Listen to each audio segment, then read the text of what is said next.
Et le prophète il te dit de profiter de cette vie-là. Parce que cette vie-là, elle a débuté un jour. Et elle va prendre aussi fin un jour. Et le jour qu'elle prendra fin, il n'y a plus de possibilité encore pour la reprendre à zéro. On n'a qu'une seule vie.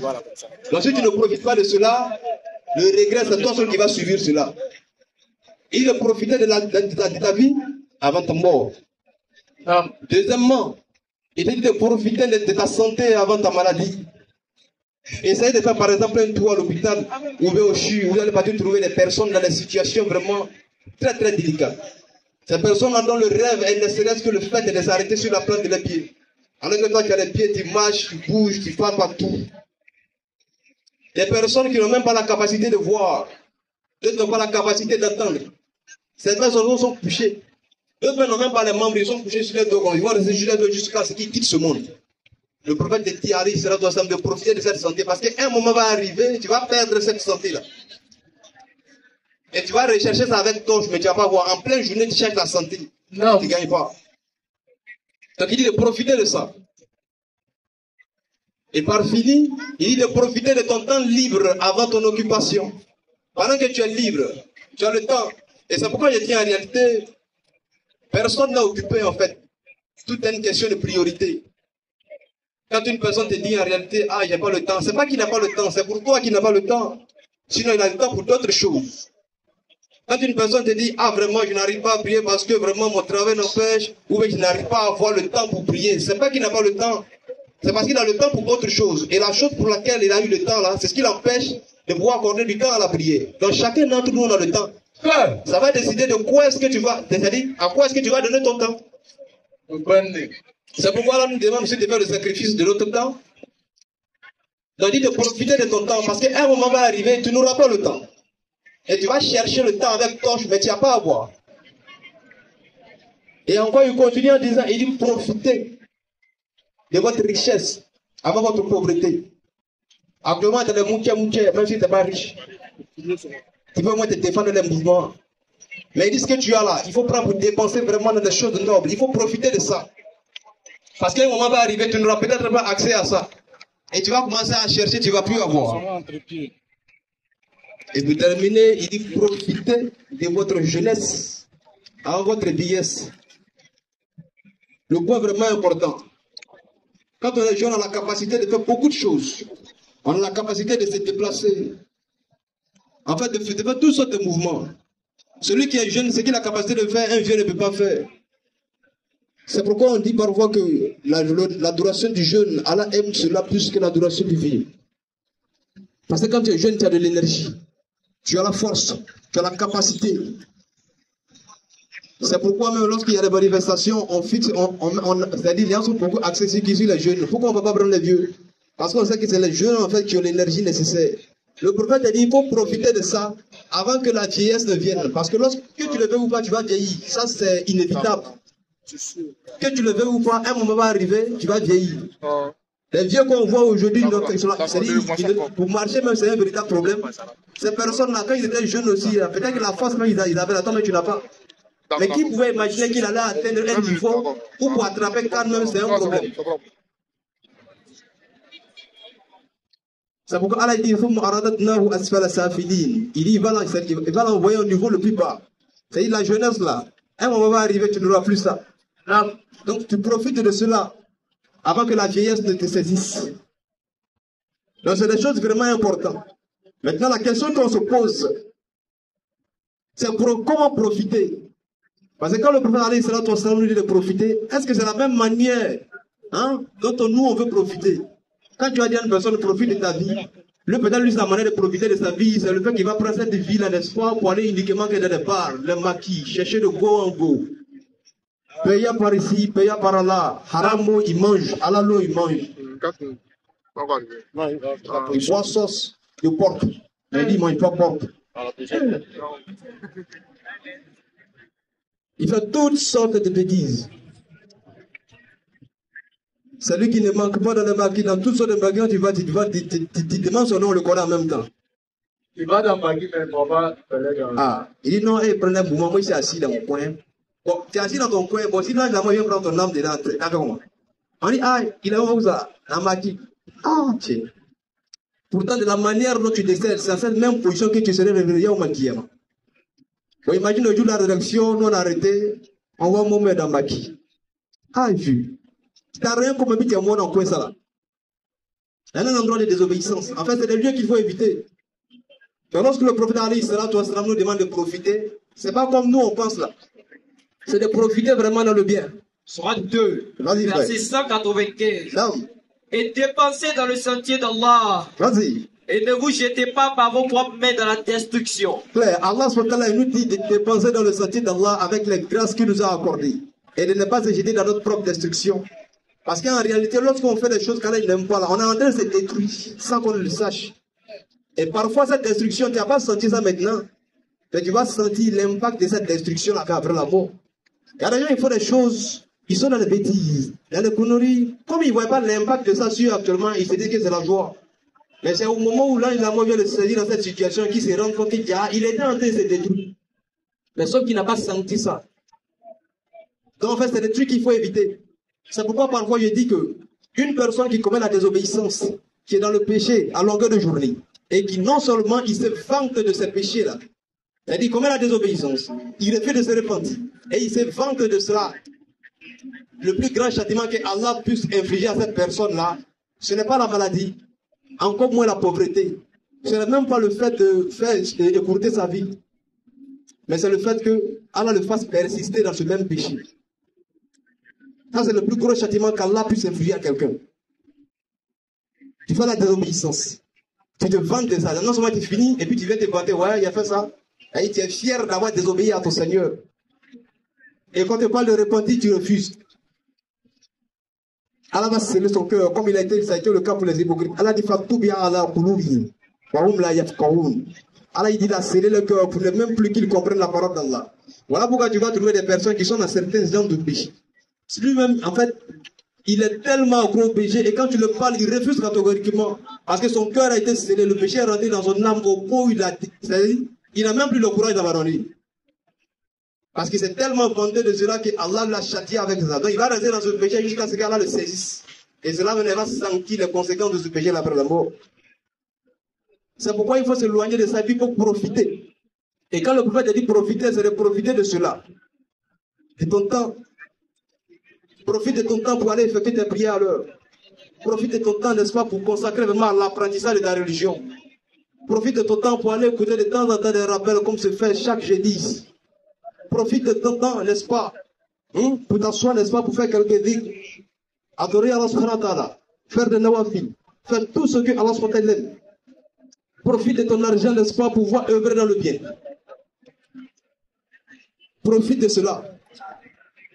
Au lieu de prendre cet argent pour aller donner à Maïmouna, la transactionneuse, il y a le nom. Prends cet argent pour dépenser dans le sentier d'Allah. Parce que celle pour qui tu es en train de dépenser dans le haram, là, le lieu que tu mènes, c'est vraiment un changement de position. Donc il faut profiter de ça. Pas pour plaire à qui que ce soit, mais pour plaire à celui qui t'a donné la vie. Parce que parfois, nos biens, notre temps, c'est-à-dire les opportunités qu'Allah nous a données, nous on prend pour profiter, dans le but pour que les gens nous aiment, pour que les gens ils apprécient ce qu'on fait. Non, on n'est pas dans ce monde pour plaire aux gens, mais pour plaire à celui qui a créé les gens. Est-ce qu'on comprend un peu? Parce que ceux pour qui tu cherches à plaire là, en fait, peu importe, ceux pour qui tu cherches à plaire, le que tu vas quitter ce monde là, ça c'est à la minute. Dès qu'on envoie Taraba, Zaramenet là-haut, c'est fini. Hein. Vraiment, tranquille. Même jour, le funérailles m'ont fêté. Dès qu'il prend le premier, c'est les nets là. Il tire en même temps, c'est fini. Tranquille. Tu vois, les personnes pour qui tu te battais, pour qui tu cherchais à plaire, parce que vraiment tu voulais réellement les satisfaire. Le jour que tu as quitté ce monde, et ils t'ont oublié, parce que peu importe ce qui va se passer, ils savent que tu ne peux plus revenir à la vie. Donc pourquoi vraiment se lamenter dans cette longue durée? Ils vont tout seulement un temps soit peu. Il est mort, c'est bon, c'est bon. Le lendemain, chacun va au boulot. Ça va encore le temps à moi quand on va aller au boulot. Chacun va vaquer à ses occupations. Maintenant, tu vas les rendre compte à celui qui t'a donné la vie. Est-ce que tu as profité des faveurs qu'il t'a accordées? Est-ce que tu as profité, n'est-ce pas, de ces grâces-là? Question. Donc, profitons. Profitons. C'est vraiment important. Ça se comprend un peu. Et Allah va nous rappeler cela dans le Coran, dans la sourate 102, si tu peux lire. Parce qu'aujourd'hui, on a tout oublié. Vas-y, frère. La course aux richesses vous distrait. Ouais. Allah, il dit la course aux richesses nous distrait. C'est-à-dire, on a changé nos objectifs à aller poursuivre des choses dont Allah ne nous a pas créé que pour cela. La course aux richesses. On veut tout avoir à la minute. Plutôt que d'utiliser ce qu'Allah nous a octroyé, on veut, c'est-à-dire, atteindre deux objectifs au point où on a oublié le but pour lequel Allah nous a créé. Il dit la course aux richesses vous a distrait. Vous a distrait de quoi? Vous a distrait du but pour lequel vous avez été créé.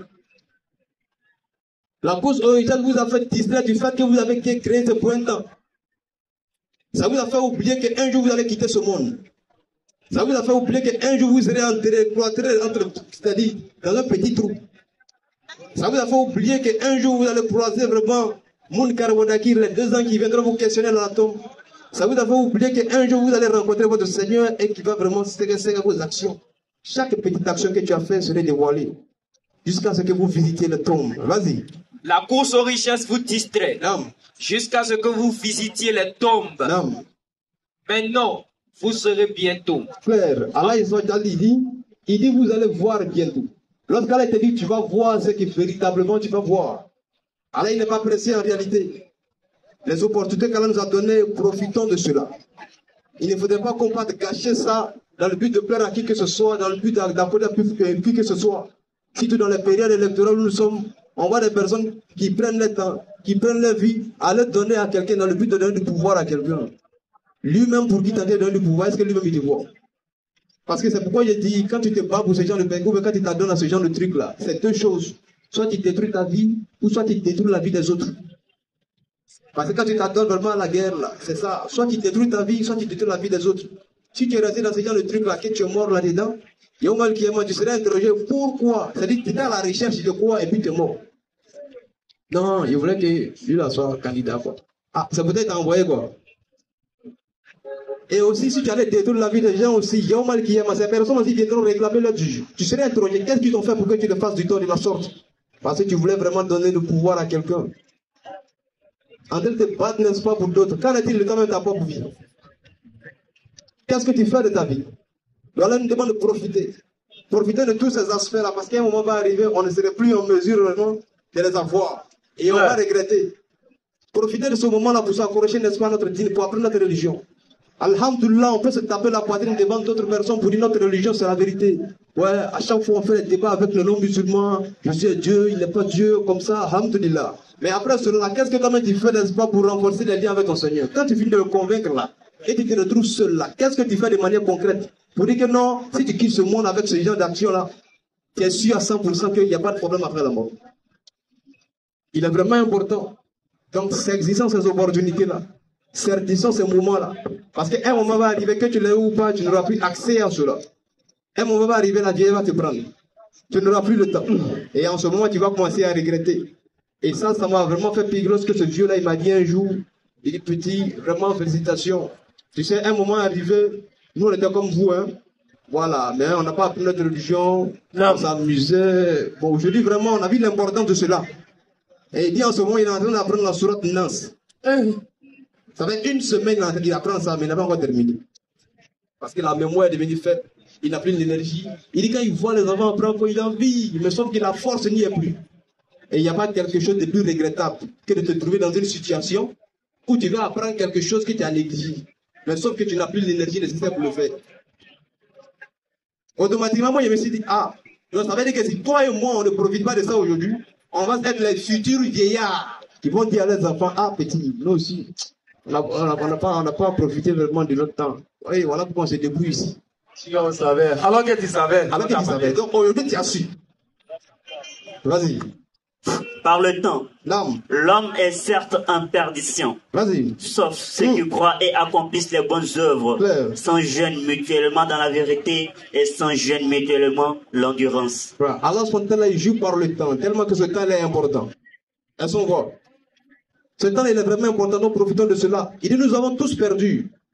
Nous sommes tous en perdition, à l'exception de ceux qui croient en Allah. Ils font les bonnes œuvres. Et par fini, ils s'encouragent mutuellement dans la vérité ainsi que dans l'endurance. Donc profitez de ces moments-là, parce qu'un moment va arriver, ça ne nous servira pas à rien. Et on va terminer vraiment avec la sourate 6, au verset 158, Inch'Allah. C'est vraiment important. Est-ce qu'on voit? Celui qui ne savait pas, sachez qu'il a su maintenant. Donc c'est le moment de saisir l'opportunité avant qu'un moment arrive où ça ne va plus nous servir. Non. Sourate 6, le verset 158. Vas-y, frère. Qu'attendent-ils? Non. Que les anges leur viennent? Que vienne ton Seigneur? Vas-y. Que viennent certains signes de ton Seigneur? Allah il dit, Hal yanzuruna illa an ya'tiyahumul malaika. Il dit, qu'est-ce que vous attendez? Et ce verset-là s'adresse non seulement aux musulmans, mais en même temps non musulmans. Si on médite réellement là-dessus. Hal yanzuruna illa an ya'tiyahumul malaika. Attends, qu'est-ce que vous attendez en fait pour passer à l'action? Vous attendez quoi? Que les anges descendent quoi? Ah oui, Atiya Rabb.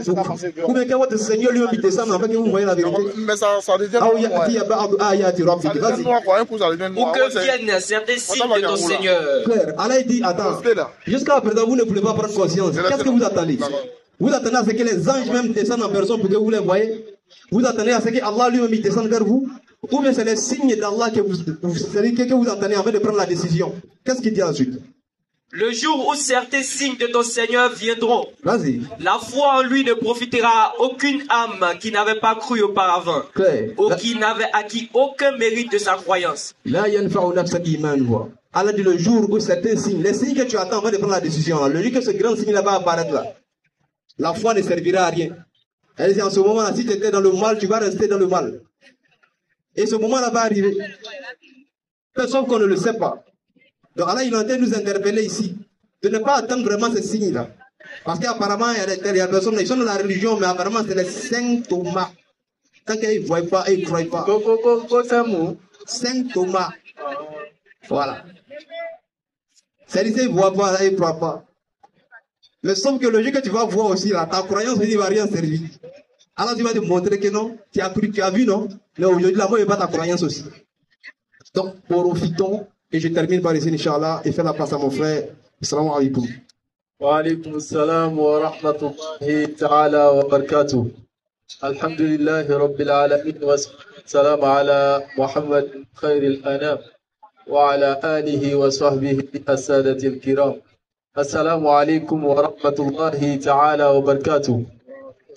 Wa alaikum assalam wa rahmatullahi wa barakatuh. Comme le temps est beaucoup plus avancé, je vais être un peu bref. Mais pour aller dans les mêmes lancées que mon frère, comme le prophète Mohammed sallallahu alayhi wa sallam, il a si bien dit, de profiter de ces 5 grandes choses que mon frère a citées avant que le contraire ne nous arrive. Et actuellement, sur l'esplanade Figayo, ce qu'on a comme richesse actuellement, on doit en profiter au maximum avant que le contraire ne nous arrive, c'est la jeunesse qu'on a. Claire. Et cette jeunesse-là doit rechercher ce qu'on appelle la connaissance. Claire. Parce qu'en islam, la connaissance même est primordiale, même à l'adoration. Wallahi. Allah subhanahu wa ta'ala dit dans un hadith al-Qudusi, il dit, connaissez-moi d'abord avant de m'adorer. Si vous ne me connaissez pas, comment allez-vous m'adorer? Question. Tu veux adorer Allah par la prière, comment vas-tu prier sans connaître la prière? Question, réflexion. Veux-tu jeûner pour te rapprocher d'Allah? Comment vas-tu jeûner sans savoir ce que c'est que le jeûne et comment faire le jeûne? Claire. Veux-tu donner la zakat? Comment tu peux donner la zakat sans savoir le seuil? Comment le donner? Et mon frère, cette connaissance-là est profitable pour un temps, un moment bien précis. Et le moment le plus propice pour profiter de cette richesse, est quand on est encore jeune. Clair. Il n'y a pas plus d'une semaine de cela. J'enseigne certaines personnes, ses enfants. Non. Sa fille de 19 ans dit, elle accuse ses parents de ne pas mettre toutes les dispositions à leur portée pour apprendre le peu qu'ils ont aujourd'hui pour adorer Allah. Alors qu'ils sont riches. Mais que les parents ont passé la majeure partie de leur vie à les envoyer à l'école, à les apprendre des choses qui ne leur seront pas profitables dans l'au-delà. Avant que, un jour, nos enfants nous accusent, profitons de cette jeunesse pour apprendre le peu de la connaissance qui est à notre portée. Sur cette lancée, l'un des prédicateurs de la DDR, qui s'appelle le laboratoire, a mis en place des cours en ligne, les cours de théologie dans la religion comparée. Vas-y. Les premiers 3 mois sont déjà passés. Et les inscriptions ont encore commencé pour les 3 deuxièmes parties. Les 3 deuxièmes mois. Donc, prenez son numéro et écrivez pour que vous puissiez vous enregistrer pour profiter de cette connaissance-là au maximum. Et je vais vous communiquer le numéro, Inch'Allah. C'est le 07 97 08 14 17. 07 97 08 14 17. Deuxième information. Il y en a, ils ne peuvent pas prendre des cours en ligne. C'est vraiment compliqué. Leur niveau de compréhension est lent. Si vous pouvez avoir le luxe de prendre un oustaz, venir à la maison, il ne serait-ce que pendant les week-ends, pour vous apprendre à lire le Coran, pour vous apprendre la jurisprudence islamique, pour vous apprendre l'histoire des prophètes et des messagers, la DDR met aussi ce dispositif à votre disposition. Donc, pour avoir accès à cela, pour prendre contact de ces personnes, de ces oustas qui peuvent vous se déplacer pour aller vous donner des cours à la maison, c'est pas gratuit, hein? Ah oh, l'important les deux ne sont pas gratuits. C'est vrai que c'est pas cher, mais c'est pas gratuit. Gratuit là, pour contacter pour les cours islamiques à domicile, c'est le 05 54 90 71 33. Je reprends 05 54 90 71 33. Troisième information, vous savez que on est dans un moment très très sensible. Le moment de l'élection présidentielle approche. Et vous savez très bien que ceux qui ont passé la majorité de leur vie à vivre en l'aise, à s'accaparer des milliards et bloquer leur compte. Vous sensibilise à sortir pour eux. Allah. Afin de s'entretuer.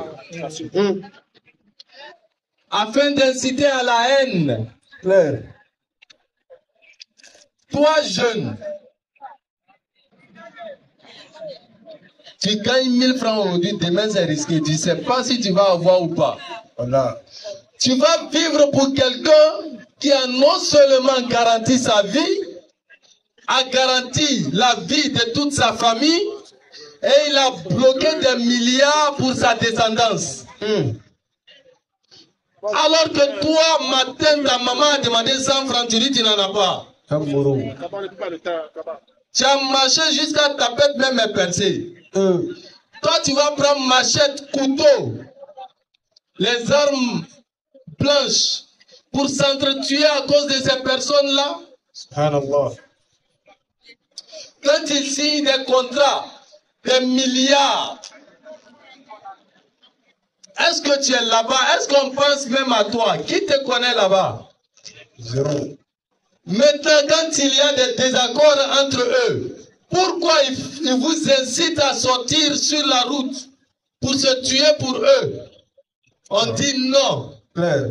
On vote pour celui qui a des bons projets pour la jeunesse. Claire. On vote pour celui qui va faire donner des projets pour la Côte d'Ivoire. Claire. Ils ont besoin de notre voix Claire. et non de notre vie. Claire. Nous, jeunes de Figayo, jeunes de Yopougon, jeunes d'Abidjan, jeunes de Côte d'Ivoire, nous décidons de ne jamais sortir pour donner notre vie à une tierce personne qui a déjà vécu la majeure partie de sa vie. Nous disons non. Claire. Nous aussi, on veut vivre. On veut avoir l'âge que vous avez déjà eu. Exactement. On ne va jamais mourir pour vous. Claire. À bon entendeur, salut. Salut, Mata. Salam alaikum. Wa alaikum salam wa rahmatullah. Franck a demandé.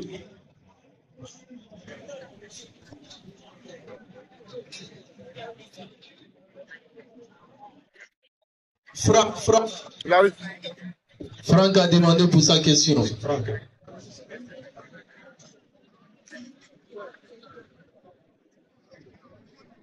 Assalamu alaikum.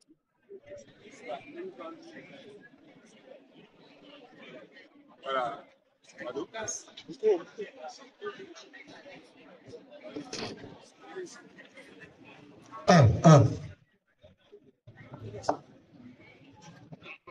Alors, test micro. Assalamu alaikum à tous les musulmans. Shalom aux chrétiens, aux terres aux kémites.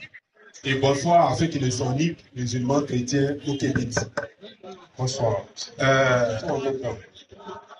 Tout à l'heure, j'ai appelé. Ok, merci beaucoup. Tout à l'heure, j'ai appelé Ismaël Aka. Je lui ai demandé s'il allait dans le forum. S'il allait dans le forum. Parce que j'ai une question à son sujet. Et il m'a dit non, il ne sera pas là. Il m'a dit non, il ne sera pas là. Je viens d'un peu loin. Je viens poser une question. Ça s'entrecoupe. Hein? Je viens poser une question.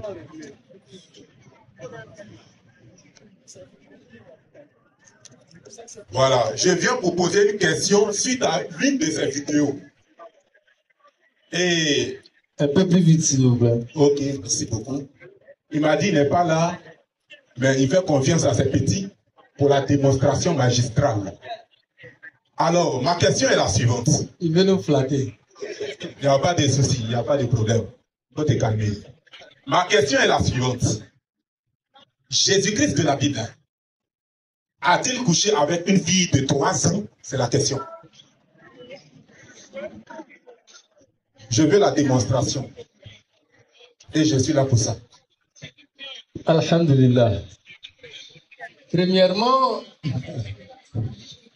vous savez, dans la Bible, il est dit, celui qui m'a vu a vu le Père. Secondo, si vous avez regardé l'entièreté de la vidéo de mon père, le capitaine de la DDR, vous n'aurez pas à poser cette question parce que le mot qu'il a, ou bien la phrase qu'il a exprimée est dans un contexte bien précis. Et vous savez très bien que quand on prend une phrase d'un texte et qu'on le fait sortir de son contexte, on en fait un prétexte.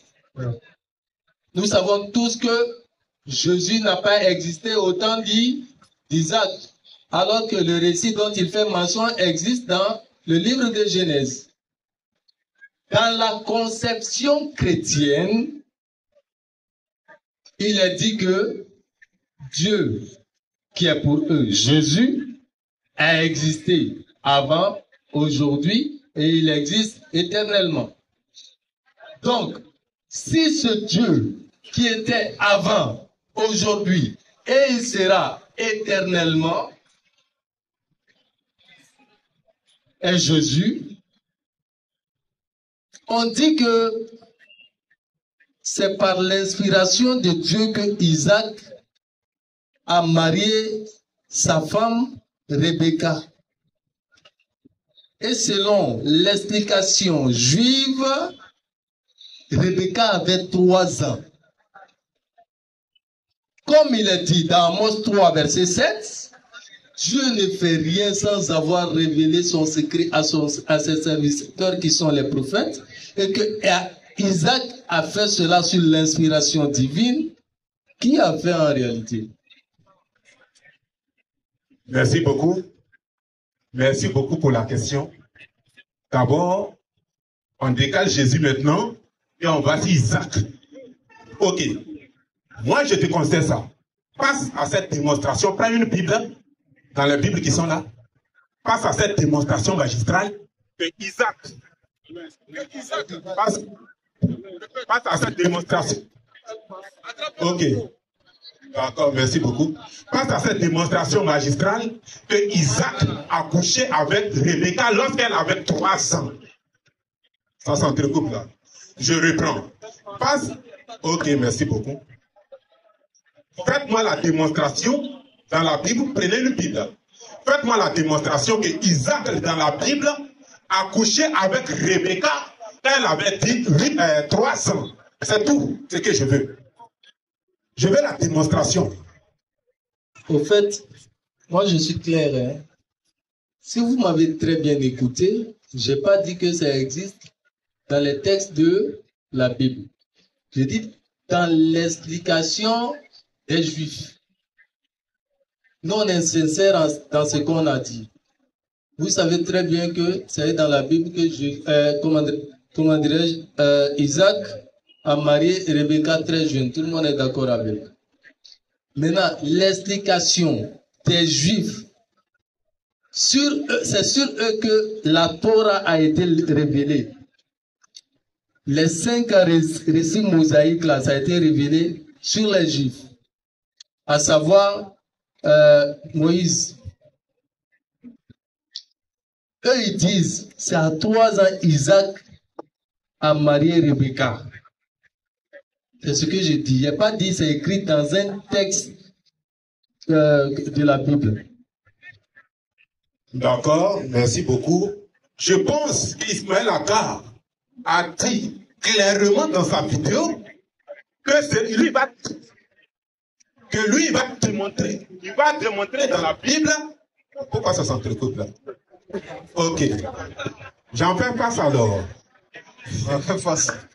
Ok. Ismaël Akar a dit que lui, il va démontrer dans la Bible. Il va démontrer dans la Bible que Jésus, comme on appelle, il va faire cette démonstration dans la Bible. Maintenant, il dit, il vous fait confiance. Ok, d'accord, d'accord, pour aller. Laissez-moi chuter, s'il vous plaît. Laissez-moi chuter. Il dit, il va faire la démonstration dans la Bible. Maintenant, toi, tu dis que non, selon la Bible, c'est pas écrit. Ça, d'abord, c'est une fuite en avance. Maintenant, c'est que je te conseille. Passe à cette démonstration des Juifs là. Et prouve maintenant que Rebecca, parce qu'ils se sont appuyés sur la Torah. Appuie-toi sur la Torah des Juifs et prouve-moi que Isaac a couché avec Rebecca quand elle avait 3 ans. C'est tout.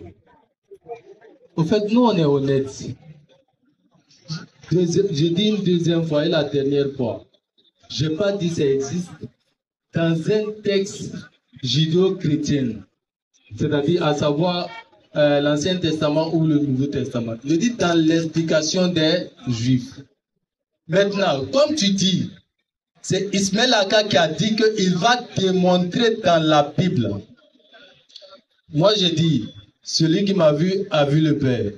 Comme tu insistes sur le fait que c'est Ismaël Aka qui a dit, et c'est comme ça il a dit, papa, il faut attendre, quand le capitaine lui-même il va venir là, tu vas lui poser cette question. Prochaine question. Ok. Prochaine question. Donc, rapidement, il me prononce en 30 secondes. Prochaine et puis question. je pose la prochaine question. Prochaine question. Donc, Ismaël Aka avait dit, il fait confiance à ses petits, que j'avais appelé tout à l'heure. Il m'a dit, il fait confiance à ses petits. Vous n'avez pas répondu. Prochaine question. Maintenant, je vais poser la prochaine question. Je viens. C'est la réponse qu'on t'a donnée comme ça. Oui, je viens, non? Calme-toi, mets ton cœur dans l'eau glacée d'abord. Mon frère. Tu vois comment on est calme, non? Oui, mais je sais que tu es calme. Est-ce que moi, je suis pressé? Je ne suis pas pressé. Voilà. Maintenant, puisque Ismaël Aka, il dit que non, vous n'avez pas répondu, or il vous faisait confiance, je laisse la question. C'est la réponse adéquate même qui est là. Mais je ne passe dans les sources comment on appelle là, juifs là, et demande-moi ça, parce qu'il se soit appuyé sur la Torah. Maintenant, appuie-toi sur la Torah et donne l'explication juive avec les textes de la Torah. Prochaine question. Prochaine question, Samy. Ah, la prochaine question, bon, c'était ma question fondamentale. D'accord. Mais puisque. Fondamentale. Vous dites? On dit fondamental. Continue. Ok, merci beaucoup pour la rectification. Non, ne vous en faites pas. La prochaine question, bon, ça on va causer un peu. Qui est le consolateur dont parle Jésus-Christ dans la Bible? Avec les textes bibliques à l'appui. Nous les musulmans. D'attraper. Ah, il dit d'attraper. Nous les musulmans. Nous disons, selon la Bible, le consolateur dont Jésus parle, c'est un être humain. Il s'appelle Mohammed sallallahu alayhi wa sallam. Je vous retourne la question. Si ce n'est pas Mohammed, selon vous, c'est qui? Ok, merci beaucoup. D'abord, la question c'est, qui est le consolateur? Éprouve-le-moi dans la Bible. Tu as répondu, tu n'es pas passé, tu ne m'as pas prouvé maintenant. Je viens, toi. Avant de passer, je viens, je vais te répondre. Doucement, avant de passer à l'explication ou dans les détails, il faut qu'on trouve un terrain d'entente. Effectivement. Une base. Moi, j'ai déjà dit, c'est le prophète Mohammed.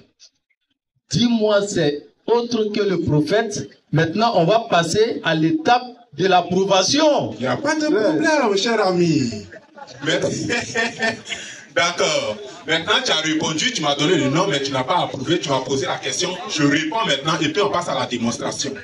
Le consolateur, selon la Bible, c'est Jésus-Christ lui-même sous la forme d'esprit. Et je suis prêt.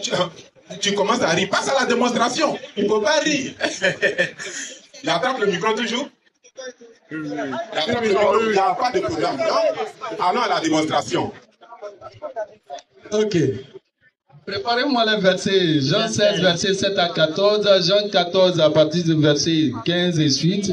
Et Jean 15 également. Préparez également Luc 2, verset 25. Préparez également Jean 1 à partir du verset 19. Il faut que j'éclaircisse ça. Jean 14, le verset 16. Et moi, je prierai le Père pour qu'il vous donne un autre consolateur. Point. Jésus dit, lui, il va prier le Père. Il va donner aux Juifs, aux Israélites, un autre consolateur. Il s'adresse à ses disciples. Et il vous donnera un autre consolateur. Premier point. Est-ce que Jésus lui-même n'était-il pas un consolateur quand il était vivant? C'est une question. Ok, je réponds. D'abord, il a pris le test, il a coupé le test en deux. Vous dites, vous êtes étonné. On va dire. On n'a pas de... Mais je réponds, non. Tu as pris un test public, non. Je m'appuie sur toi, ton test public. J'ai dit, il a pris le test, il a coupé le test en deux. Maintenant, on va lire le test. Et une phrase commence par une lettre majuscule et s'arrête à un point. Mais tu n'as pas terminé le verset, cher ami. Tu as coupé au milieu et tu poses la question. Termine le verset. Moi, je n'ai pas terminé. Maintenant, je réponds. Écoute-moi. Ne fais pas ça. Écoute-moi. Ne t'agite pas. Moi, je n'ai pas dit qu'on a terminé la lecture. En fonction de ce qu'il a lu d'abord, avant que je ne termine le verset, est-ce que Jésus lui-même n'était-il pas un consolateur quand il était vivant? Et puis on termine. D'accord. Je veux répondre. Regarde. Regarde, chanson que tu chantes là. C'est nous, on a composé ça. Il n'y a pas de problème. Chanson que je chante, c'est toi qui as composé, mais j'en suis l'auteur des paroles. Maintenant, voici la question. J'aimerais qu'il termine le test. Faut me répondre simplement. Regarde. Question simple. Est-ce que Jésus n'était-il pas un consolateur dans son temps, quand il était encore vivant? Ok, caméra. Je dis. Aïe, il n'a pas. D'accord.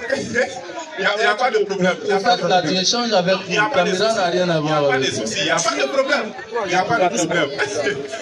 Ok, cher ami, je mets mon Dieu. Je prends mon Dieu à témoin. Je veux le répondre droit dans les yeux. Mais il termine le test et je le réponds. Je prends mon Dieu à défi. Termine le test. Jean 14, verset 16. Et moi, je prierai le Père pour qu'il vous donne un autre consolateur afin qu'il demeure éternellement avec vous. Va au point. Il ne faut pas t'arrêter au virgule. Va au point. Esprit de vérité, que le monde ne peut recevoir parce qu'il ne le voit point et ne le connaît point. Mais vous le connaissez car il demeure avec vous et il sera en vous. Ok, je réponds maintenant à sa question. Est-ce que Jésus-Christ n'était pas un consolateur? On va lire, je vais reprendre la lecture et je vais répondre.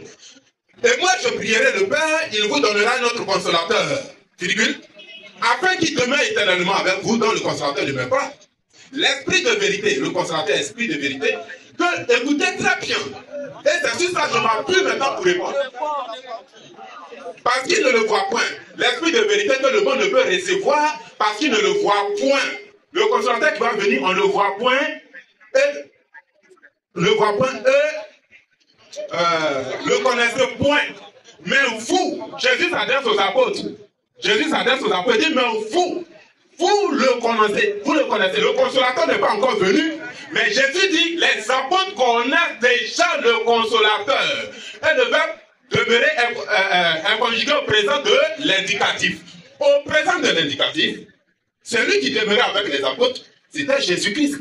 Donc, le consolateur qui doit venir, je réponds que c'est Jésus-Christ. C'est pas ma question. Écoutez très bien. Souvent, je vais vous montrer. Oui. Est-ce que Jésus n'était-il pas consolateur quand il était Jésus était consolateur.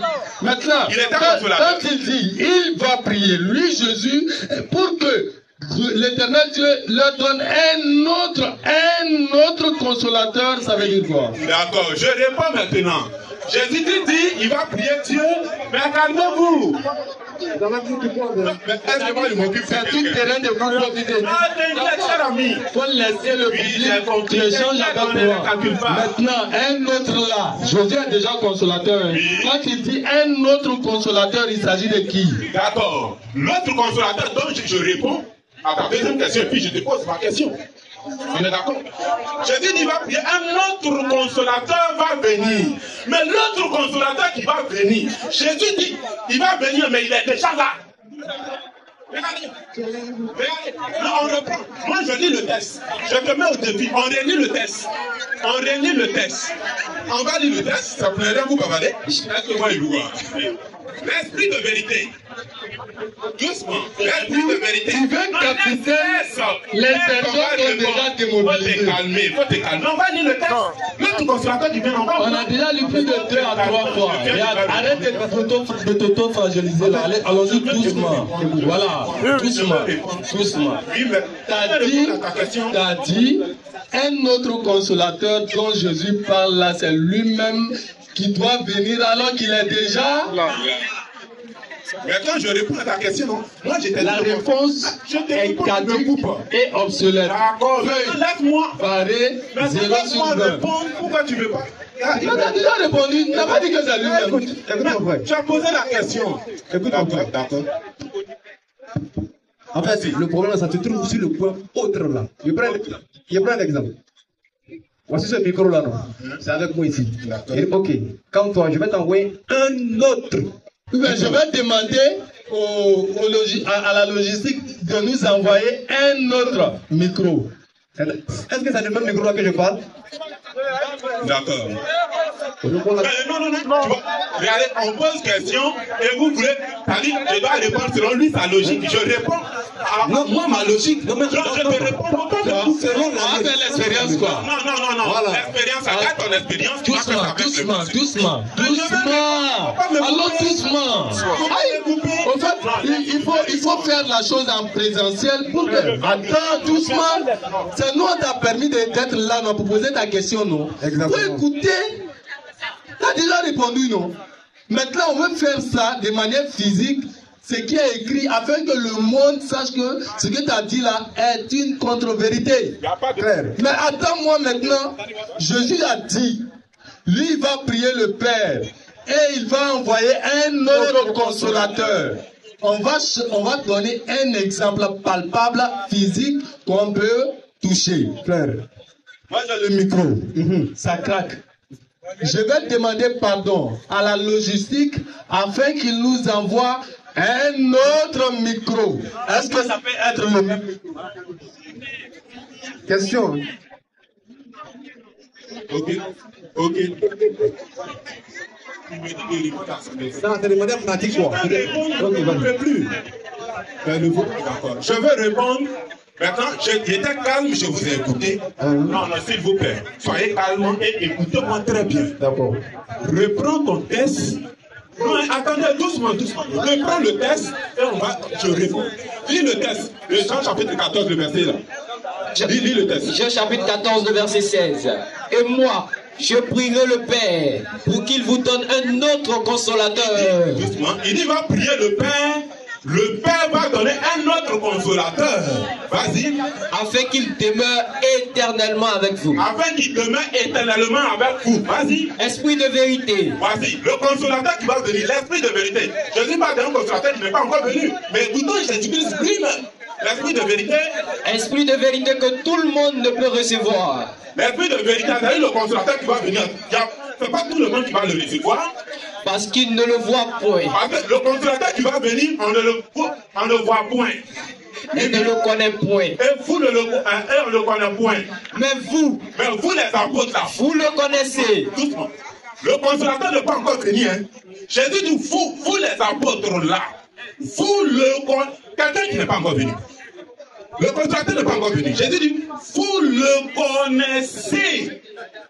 Mais attention. Le consolateur qui n'est pas encore venu, Jésus dit, vous le connaissez. Maintenant, toi, tu prends le micro, ça ne marie pas. Parce que le consolateur, là, il était déjà là au temps des apôtres. Qui était avec les apôtres? C'est Jésus-Christ. Et Jésus dit, il sera en vous. Ma question aussi est là. Ma question est la suivante.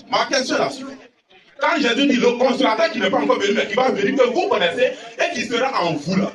Est-ce que le consolateur a été dans les apôtres? Tel que Jésus-Christ l'a dit. Quand je demande à la logistique, je vais prier la logistique afin qu'il nous envoie un autre micro. Est-ce qu'il peut s'agir du même micro? Tu ne réponds pas, on te donne la route. Ok, bon. Comme tu veux me donner la route déjà, parce que moi j'ai répondu. Je dis, sois sincère. Doucement, je termine. Sois sincère et réponds juste à la question que je ne vais pas au texte d'abord. Je donne un exemple. je vais demander la logistique afin qu'il nous envoie un autre micro. Peut-il s'agir de ce micro-là? Ok, je réponds, il ne faut pas me couper aussi. Tu réponds juste. Si tu fais hors sujet, on prend notre micro et puis on te met dehors. Il y a plusieurs sur la liste. Tu peux répondre. Si c'est ça que tu ne veux pas répondre. Tu ne peux pas me bloquer quand je suis en train de répondre. Vas-y, écoutez là. S'il ne répond pas, on le met dehors et puis on donne l'enseignement. Continue. Maintenant. De la manière, tu as pris exemple. Moi, j'ai besoin de 2 personnes ici pour me démontrer le même exemple, et puis je te réponds sur ton exemple. J'ai besoin de 2 personnes, 2 musulmans. Moi, j'ai besoin de 2. Voilà, venez. Ou bien même un bon, c'est bon. Un bon même. Oui, un bon.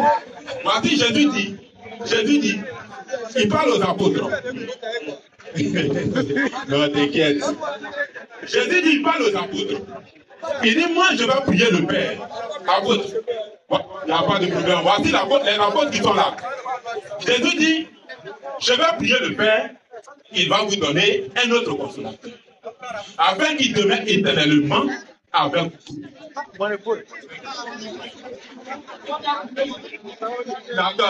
T'inquiète. Afin qu'il demeure éternellement avec vous. Soyons sérieux et logiques. Parce que moi, je suis méthodique. Voilà. Il sera avec vous éternellement. Le consolateur, moi je vais prier, il sera avec vous éternellement. Ce consolateur, il est l'esprit de vérité. Voici la caméra ici. La caméra n'est pas là. Mais il me dit de regarder là-bas. On fait ça avec Je vais faire ma démonstration. Il ne faut pas me bloquer, je vais faire ma démonstration. Pourquoi vous priez? Il dit, il va prier le Père va donner un autre consolateur. C'est moi, je suis Jésus. C'est lui les apôtres. Je vais prier le Père, il va vous donner un autre consolateur afin qu'il demeure éternellement avec vous. L'esprit de vérité. Que le monde ne peut voir. Tu as compris? Ne peut voir parce qu'il ne le voit point, elle ne le connaît point. Mais vous les apôtres, vous le connaissez. Consolateur n'est pas encore venu. Soyons sérieux. Consolateur n'est pas encore venu. Jésus dit aux apôtres, le consolateur qui va venir, vous le connaissez et il sera en vous. Maintenant, toi, tu prends le micro. Tu me présentes un micro. Mais logiquement, ton micro, tu as pris là. Devrait être le même micro parce que Jésus a dit le consolateur qui va venir sera. Lui, il est le consolateur. Écoute-moi très bien. Il est le consolateur et le consolateur va pour revenir habiter en eux. Et le consolateur est déjà avec eux au présent de l'indicatif. Attends, quand Jésus dit autre là, quand il dit autre là, est-ce qu'il fait allusion à lui? Autrement, ça veut dire quoi? D'accord, je réponds. Mais je réponds maintenant. Moi, ma question, tu n'as pas répondu. Non, je réponds. Il a posé la question. Moi, quand il parle, je me calme. Quand il prend la parole, qu'il m'écoute. C'est logique aussi. L'autre, je dis l'autre consolateur, c'est qui sous-entend que ce n'est pas lui. C'est ce qui sous-entend. Mais Jésus dit l'autre qui va venir là, il est déjà là. Sachant qu'il n'est pas encore venu, mais il est déjà là. Relis le texte. On relit le texte. Attends. Écoute-moi très bien. Oui. Premièrement, regarde. Voilà comment un esprit saint répond à la question de manière rationnelle, logique et selon le verset. Quand Jésus dit, je vais prier le Père et il vous donnera un autre consolateur, quand il dit autre, ça ne peut pas être lui encore, parce que lui-même il est un consolateur. Dans Luc 2, verset 25, on dit Siméon attendait la consolation d'Israël. Donc Jésus est le premier consolateur. Quand il dit un autre consolateur, ça ne peut pas être lui encore. Il parle de quelqu'un d'autre, un prophète comme lui, un messager comme lui, qui va transmettre le message, les prescriptions et les recommandations divines comme lui. Ça, c'est un premier point. Quand il dit demeurer éternellement avec vous, pas de manière charnelle, physique, tangible, palpable, mais de manière de l'enseignement, c'est-à-dire son enseignement, où les prescriptions et les recommandations qu'il va recevoir de la part de son Seigneur là, va rester avec vous éternellement jusqu'à la fin du monde. Ça, c'est un deuxième point. Troisièmement, quand tu dis, vous le connaissez, vous le connaissez, Bien sûr que les Juifs connaissaient la venue ou bien la prophétie de 3 prophètes qui devaient venir successivement. Dans Jean 1, verset 19 et suite, ils sont venus demander à Jean-Baptiste. Jean 1, le verset 19. Voici le témoignage de Jean. Lorsque les Juifs envoyèrent de Jérusalem des sacrificateurs et des Lévites pour lui demander, toi, qui es-tu? Il déclara, et ne le nia point. Il déclara qu'il n'était pas le Christ. Très bien. On a demandé à Jean-Baptiste, il est qui? Il dit, il ne le nia point. Et il a reconnu qu'il n'était pas le Christ. Les Juifs savaient qu'il y a un Christ qui devait venir. Et tout le monde sait que le Christ qui devait venir là, il s'appelle comment? Jésus-Christ. Clair. Ça fait un. Deuxièmement. Et ils lui demandèrent, lui, quoi donc? Es-tu Élie? Et il dit, je ne l'ai point. Es-tu le prophète? Attends. On a demandé, es-tu Élie? Il dit, il n'est pas Élie. Nous savons tous que Jésus a dit dans Matthieu 11, verset 11, que parmi tous ceux qui sont nés d'une femme, il n'y a pas plus grand que Élie. Nous savons tous que Élie est différent de Jésus.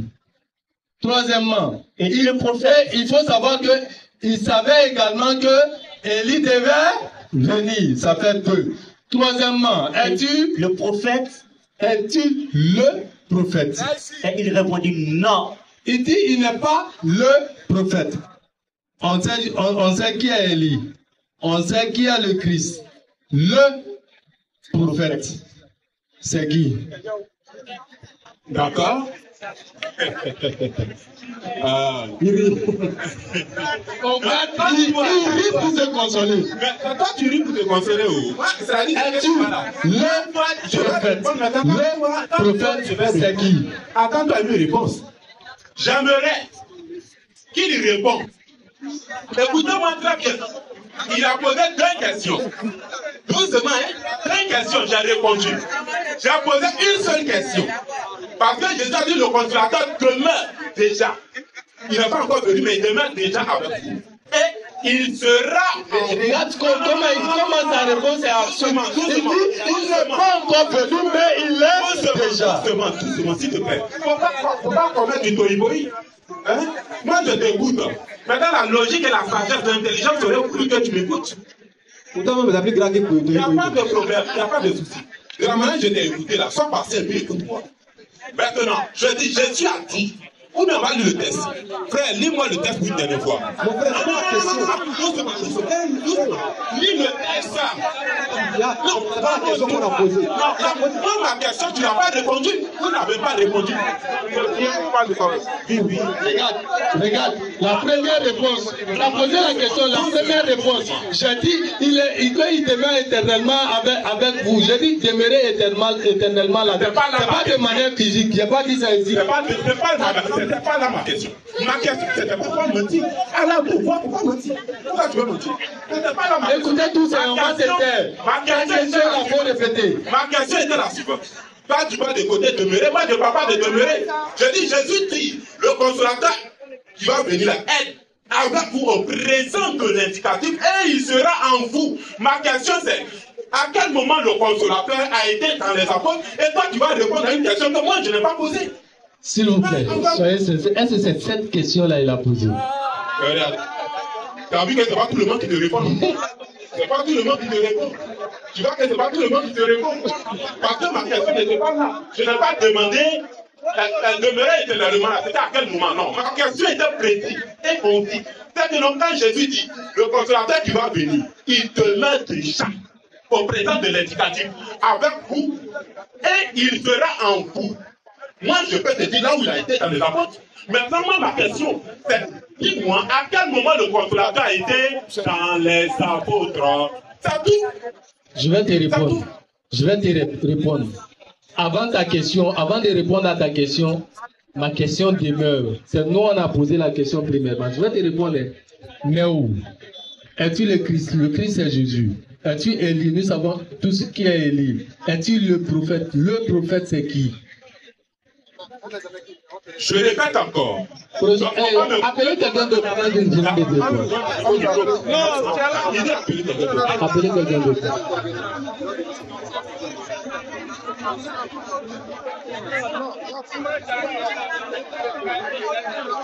Monsieur Christman a demandé. Jean 16, le verset 7 à 14. Monsieur Christman a demandé. Jean 16, le verset 7 à 14. Cependant, je vous dis la vérité. Il est avantageux que je m'en aille, car si je ne m'en vais pas, le consolateur ne viendra pas vers vous.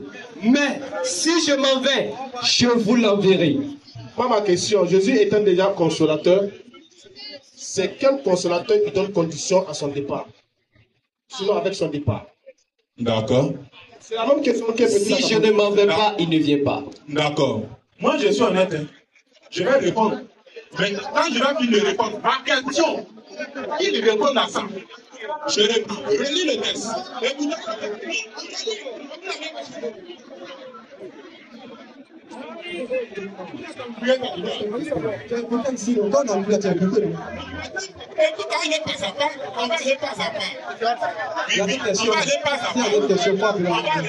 Avant que, doucement, avant que tu ne trouves l'idée de répondre à nos questions, parce qu'on a posé la question, doucement.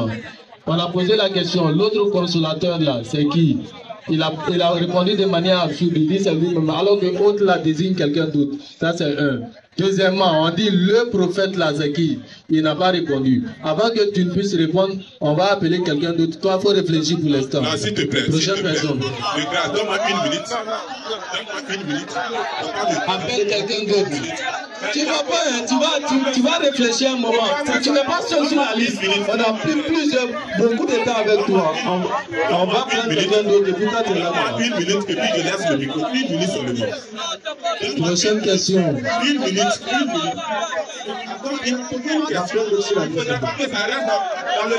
Prochaine question.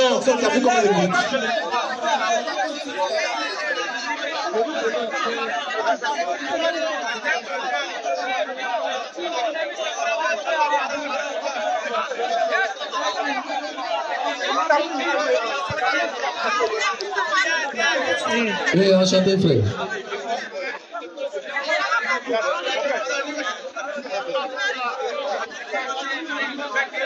Fais-toi l'idée que quand tu vas reprendre le micro, c'est pour répondre à notre question. Le prophète là, c'est qui? Allô, bonsoir. Oui, bonsoir. Moi ici, Christman. D'accord. La semaine dernière, j'ai fait débat Ismaël Aka à commencer. D'accord. Et aujourd'hui, c'est tout ça d'années qu'il avait invité à débattre avec lui sur la divinité de Jésus. Qui est Jésus? Ok.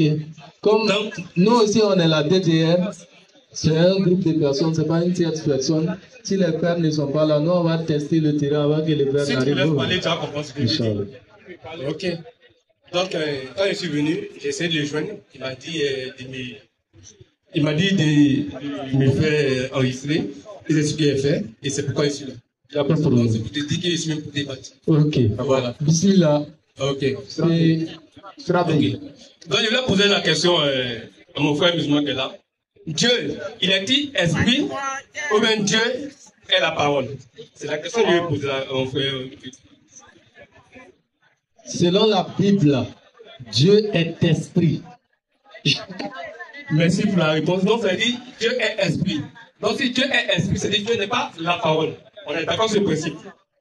Et j'aimerais qu'on reste dans les contextes des mots. Parce que les mots ont un sens dans les contextes. Une fois qu'on sort du contexte, ça vient du coq à l'âne. Donc, on va savoir ce qu'on dit et on doit assumer aussi ce qu'on dit. Ok. Donc, j'aimerais poser la question, comme l'a dit Dieu est esprit, entre l'esprit et puis la parole, qu'est-ce qui est devenu cher sur la terre? Entre l'esprit et puis la parole, qu'est-ce qui est devenu cher sur la terre? Premièrement, votre première question, est de savoir, est-ce que Dieu est-il la parole ou l'esprit? Il dit, selon la Bible, Dieu est esprit. Jean 4, 24, Dieu est esprit. Il faut que ceux qui l'adorent en esprit et en vérité. Mais nous-mêmes, on trouve un problème à ce texte-là parce que Dieu est le créateur de l'esprit, mais lui-même, il n'est pas esprit. Mais c'est lui qui a créé et l'esprit et la vie, mais lui ne peut pas être esprit alors que l'esprit a été créé par lui. Mais on peut le comprendre de manière spirituelle, comme il n'est pas physique, comme on ne peut pas voir, tout ce qui n'est pas physique est spirituel. Comme Dieu, on ne peut pas le voir, donc dans cette méthodologie, on peut dire que Dieu est esprit. Mais dans la conception musulmane, Dieu n'est pas esprit. Excusez-moi, moi je n'ai pas de philosophie. Je vais les tests. Tu ne veux pas, Dieu est esprit. Dieu, tu dis que Dieu n'est pas esprit. Que Dieu lui-même a créé l'esprit. Donc tu me montres les tests coraniques ou bien bibliques pour que je puisse voir. Et il dit qu'on regarde dans le contexte des tests. Et quand on sert dans les tests, ça veut dire qu'on fait ce qu'il dit. Et nous, la philosophie, aussi il dit que c'est comme que moi, c'est l'âge que lui. Il n'y a pas de philosophie, je n'ai pas de tests. Quand tu parles avec tests à la peau. Donc, il faut laisser les autres là-bas. Je veux savoir, l'esprit que nous avons, l'esprit là, qui a créé ça? Je dis, quand je suis entré, soyez sincère. Une simple question. Attends. Comment? Une simple question. L'esprit est Dieu. Je demande, est-ce que l'esprit que nous avons, qui a créé l'esprit que nous avons? C'est Dieu. Est-ce que Dieu peut-il être sa créature? Est-ce que Dieu peut-il être sa créature? Non, Dieu peut pas être sa créature. Prochaine question. Non. Je ne sont pas dans la Prochaine question. Non, je ne sont pas dans la chose, mais je regarde le contexte de la chose. Quand je dis que Dieu peut pas être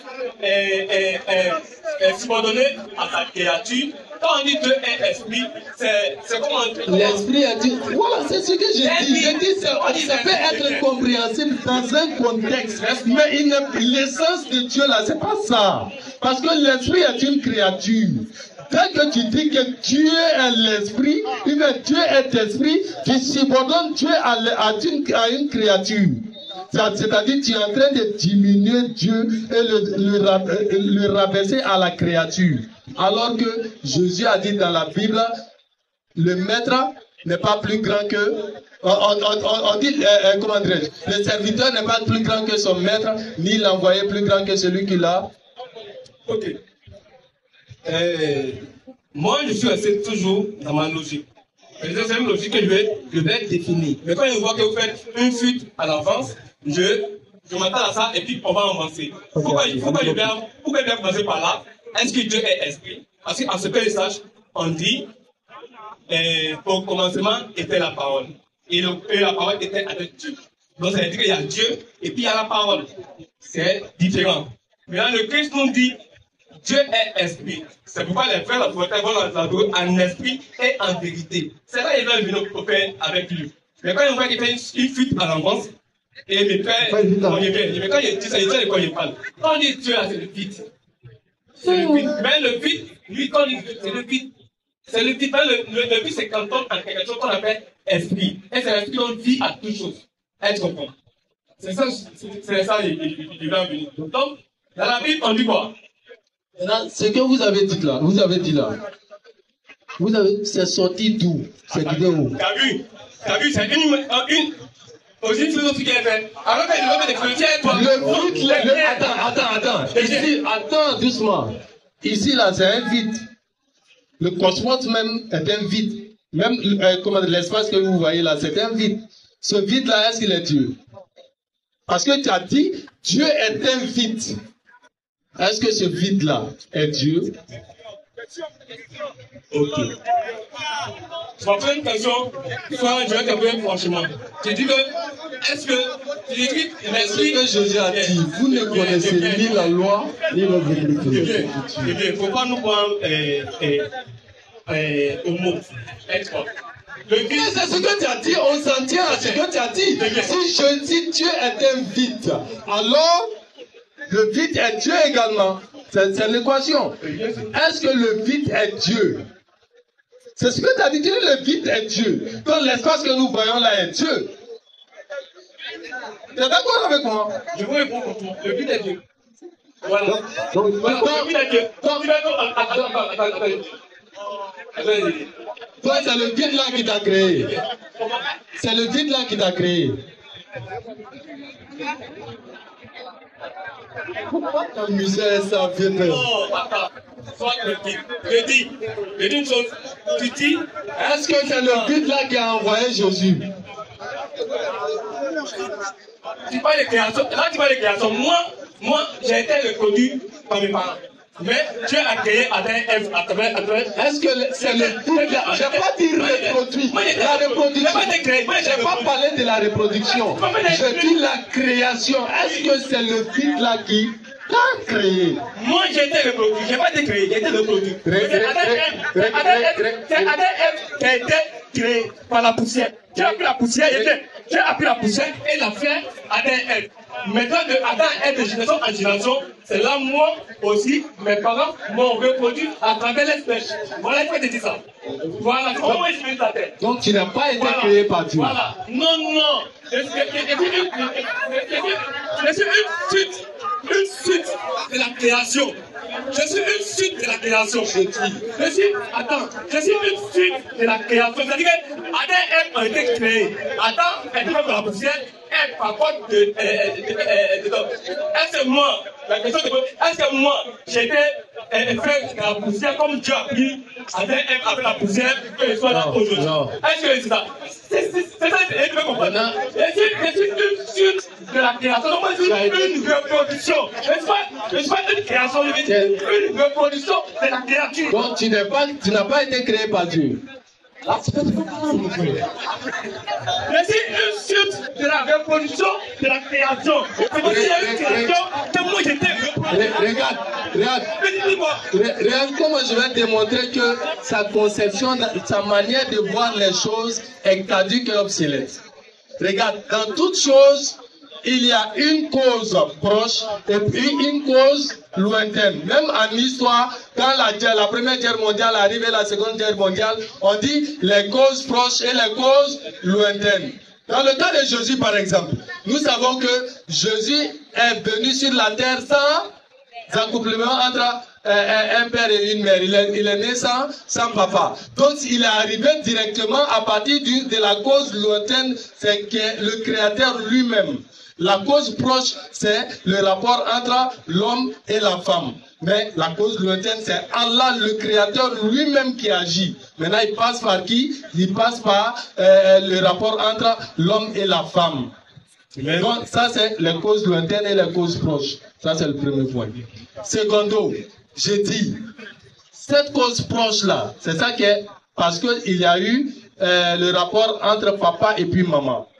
La cause lointaine de ta création là, c'est-à-dire celui qui a permis même de par son pouvoir de mettre le spermatozoïde dans lequel il y a plusieurs spermatozoïdes qui est devenu l'embryon fœtus qui est devenu un bébé qui va naître après 9 mois de grossesse.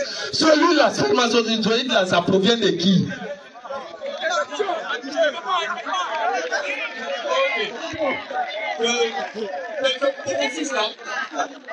Ce processus-là est venu d'abord de Dieu.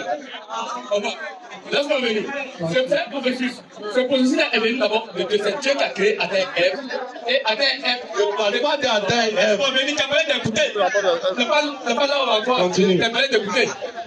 Voilà. C'est un processus.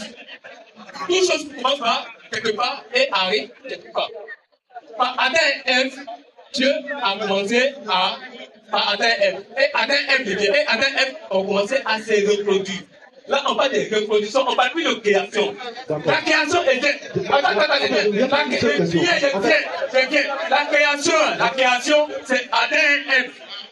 C'était et puis contre. Ça, c'est la création. Mais après la création, on va faire une autre étape qui est la reproduction. Donc, toi et moi, nous sommes une reproduction d'Adam à travers nos parents. Et ça, tu vas comprendre. Donc, Dieu est au début de la chose. Hein? Et puis, Adam et Ève. Et ensuite, c'est Adam et Ève. Avec la bénédiction de Dieu. Voilà. Donc, si on comprend, c'est la suite de la création. Et c'est la suite de la création. Okay. Donc, moi-même, on ne parle plus de création, hein. On parle de reproduction. Voilà. Comme tu as parlé de suite de création, moi, je vous ai dit. Est-ce que la suite d'une phrase n'est-elle pas une phrase? La suite d'une phrase, elle est.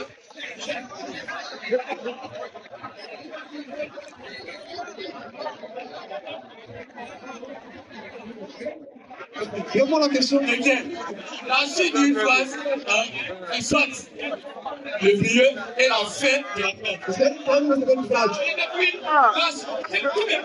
la suite d'une phrase là, une phrase commence ici, arrive ici, elle se réfère ici à un point. C'est une phrase ou c'est une phrase? Le commencement c'est ici, la suite c'est ici et la fin c'est ici. Voilà, c'est ça. La suite d'une phrase n'est pas. J'ai dit, faut répondre à ma question. Attends, c'est pas là le débat. C'est orienté. Comment on fait philosophie? On met les têtes. Doucement. J'ai dit, spermatozoïde que l'homme met chez la femme là. Qui a créé spermatozoïde là? Je dis. Moi, c'est une chose. Hein? On a tous des adultes, il y a beaucoup, on connaît femmes. Moi, non, on ne connaît pas les femmes. Voilà. Moi, je sais, si moi, il y a avoir un enfant là, hein, je prends une go, et puis la piagie, voilà. Et puis, elle tombe enceinte, le temps après, elle accouche. Ça, avec la reproduction. Mais avec elle là, ils ont pris la poussière. Attends, et puis on prie la somme. J'ai dit, c'est masque là, c'est masque ferme là. Écoute-moi. En fait, il faut comprendre très bien la question pour en ressortir la réponse. Je dis, bon, tu vas aller avec la femme et tout ça. Est-ce que c'est toi qui as mis le spermatozoïde dans toi? C'est le sperme dans lequel il y a plusieurs spermatozoïdes, des millions de spermatozoïdes. Et puis, l'être humain que nous sommes, c'est un seul spermatozoïde qui va rentrer dans l'ovule et aller faire la nidation et tout. Ça, le processus est loin. Il dit spermatozoïde là, un là, qui va aller se féconder là, et puis on va l'appeler, la cellule œuf là, ou bien appelée zygote. J'ai dit, qui a mis ça là-bas? Merci. Qui a mis ça? Il a dit une chose. Et je reste focus sur la procédure. J'ai dit, les mots là, on est sens. Qui a mis ça là? J'ai dit, les mots, on est sens dans les contextes. Mais là, qui a mis ça là-bas? Comment? Spermatozoïde là, qui a mis ça chez l'homme là? Qui a mis ça là-bas? La spermatozoïde, tout là. C'est quelque chose, une création de Dieu. C'est une création de Dieu. Même Dieu, laisse-moi bénir. Quand Dieu a créé Adam et Ève, il les a bénis et cela les a suivis. Maintenant, si l'homme veut se reproduire là, avec la femme là, l'homme va pas aussi pas pousser comme Dieu a fait, et puis comme Dieu a fait, pour se reproduire. Dieu pour se reproduire, il va. Et l'homme se reproduit, il va coucher avec une femme, et puis jouir dans elle, et puis elle va la coucher. Dieu a pris poussière. Dieu a pris poussière pour faire Adam et Ève. Comment il fait comprendre ça? C'est pas la même chose. Donc en gros, si je comprends bien, je te pose la question, qui est ton créateur? Tu vas dire quoi? Qui est mon créateur? Il a dit c'est Dieu. Ah non. C'est mon créateur. C'est Dieu. C'est Dieu. Dieu est ton créateur, donc tu as créé quoi? Dieu. C'est mes conditions.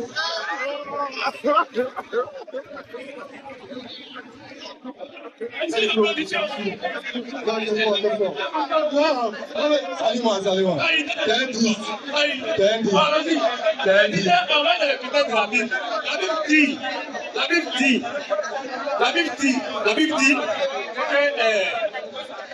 est esprit. Donc, il reste dans ce contexte-là. Que est esprit. Elle a même dit, celui qui est venu sur la terre, c'est la parole qui est devenue chair, qui est venue sur la terre. Si on est d'accord sur ça, on avance. Est-ce qu'il y a deux dieux? Il y a un seul Dieu. Lisez Jean 1:1 là. On va terminer avec ça. Jean 1:1. Jean 1, le verset 1. Au commencement était la parole. On dit au commencement était la parole. Est-ce que Dieu a un commencement? Continue, il y a les comptes dedans. Continue. Non. Mais la parole était avec Dieu. Non, doucement, doucement. Faut continuer. Doucement. Continue. Papa. Il n'y a pas combien de pièces. Continue. Faut continuer. Au commencement était la parole. Et la parole était avec Dieu. Quoi? Au commencement était la parole. Et la parole était avec Dieu. Ok. Il y a Dieu et puis il y a la parole. Très bien. Très bien, très bien. Attends. Regardez-moi. Voilà. Première question. On fait analyse du texte. Première question. Au commencement était la parole. Est-ce que si la parole est Dieu, Dieu peut-il avoir un commencement? Un. Secondo, la parole était avec Dieu. La parole était avec Dieu. Si la parole est Dieu et qu'on remplace Dieu par la parole, ça veut dire que Dieu était avec Dieu. Ça fait combien de dieux?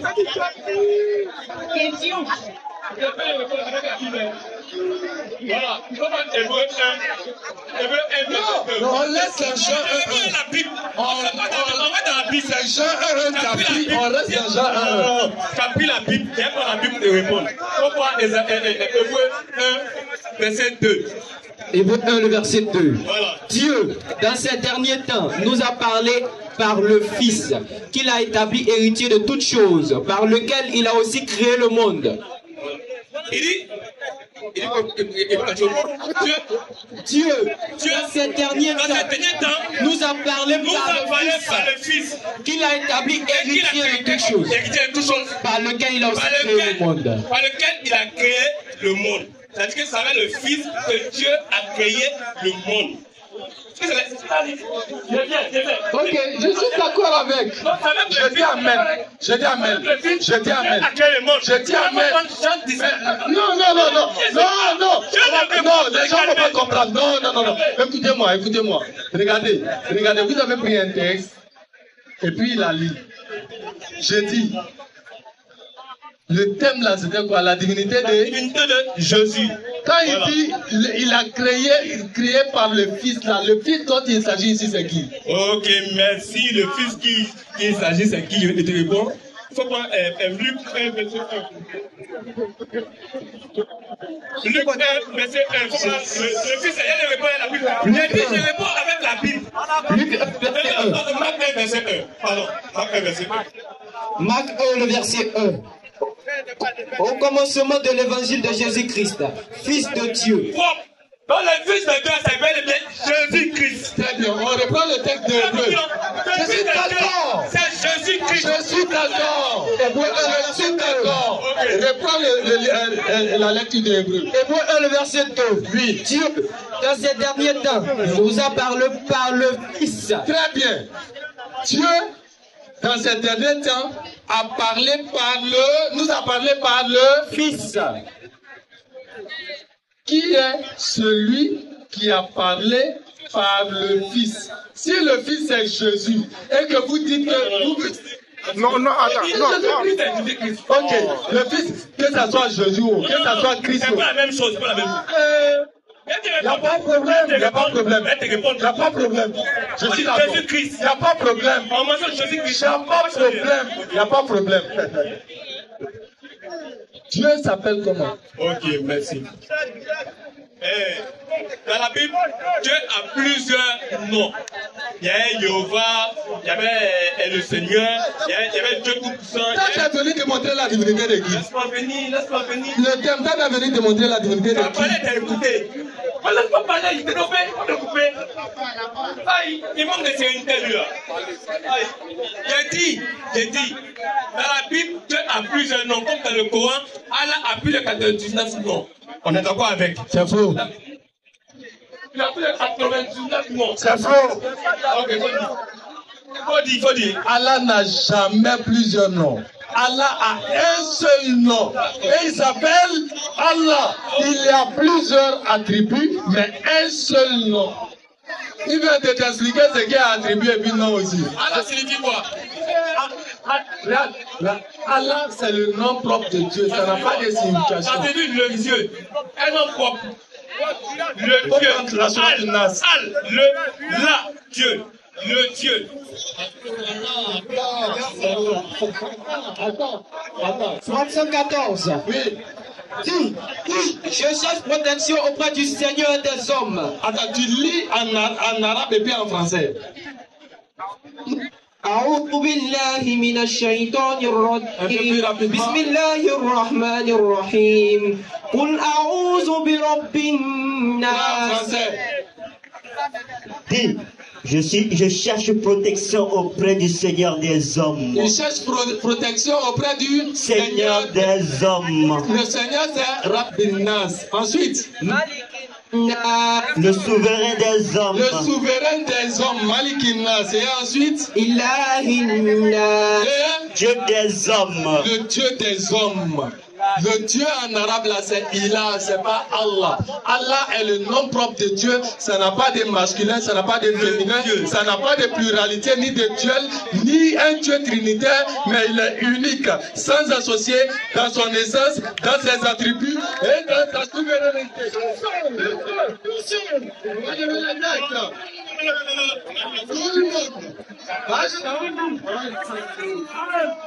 La ilaha illallah.